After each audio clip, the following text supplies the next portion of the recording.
listeners are really disappear from this world. કમાલ થઈ ગઈ આ દુનિયામાં. શોધી જો, તમે જુઓ, ક્યાંય કોઈ સાંભળવા તૈયાર નથી. સાંભળનારાઓ ખોવાઈ ગયા. એક આખી પેઢી હતી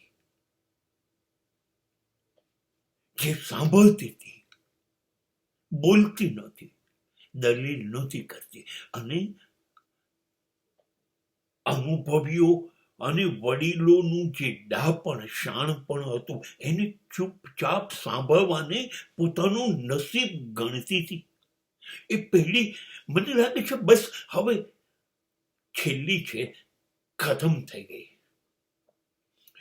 હવે સાચું કહું, જૂની પેઢીએ પહેલા તો બોલવાનું અને કહેવાનું બંધ જ કરી દેવું જોઈએ, કેમ કે તમે બોલો છો, તમે જે કહેવા માંગો છો એમાં આવનારી પેઢીને કે નવી પેઢીને સાંભળવામાં રસ જ નથી. તમે બકવાસ કરો છો એવું લાગે છે. તમારા ને એના વિચારોમાં હજારો માઇલોનું અંતર છે. એ લોકો આધુનિક છે, તમે બિલકુલ પછાત છો. તમારી પરંપરાઓ જૂની છે, એ લોકોને તો જિંદગી બિલકુલ નવી દિશામાં લઈ જવી છે.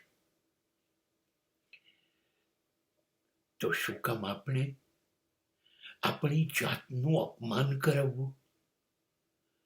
કે આપણે કહ્યું, એને માન્યું નહીં તો દુઃખ થયું. આપણે કહીએ મને સાંભળો અને કોઈ સાંભળવા તૈયાર જ ના હોય, આપણને દુઃખ થાય.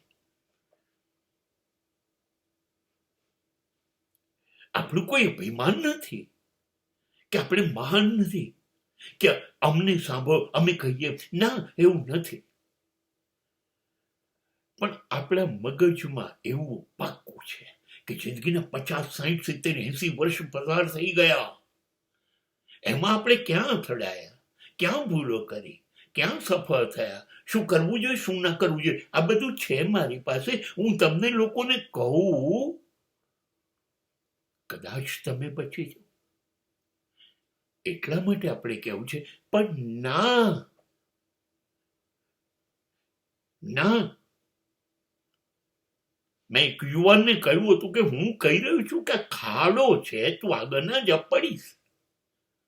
તો એણે મને જવાબ આપ્યો, સર હું તો જઈશ અને પડીશ, કેમ કે મારે એ જાણવું છે કે ખાડામાં પડીએ તો કેટલું વાગે છે, કેટલી તકલીફ થાય છે.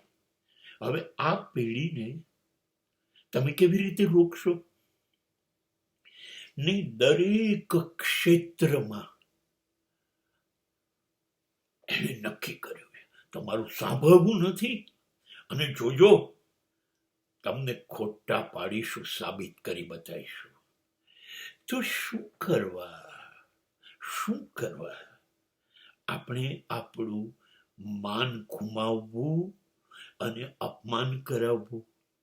ના ના ના, એના કરતા કોઈને કશું જ કહેવું નથી.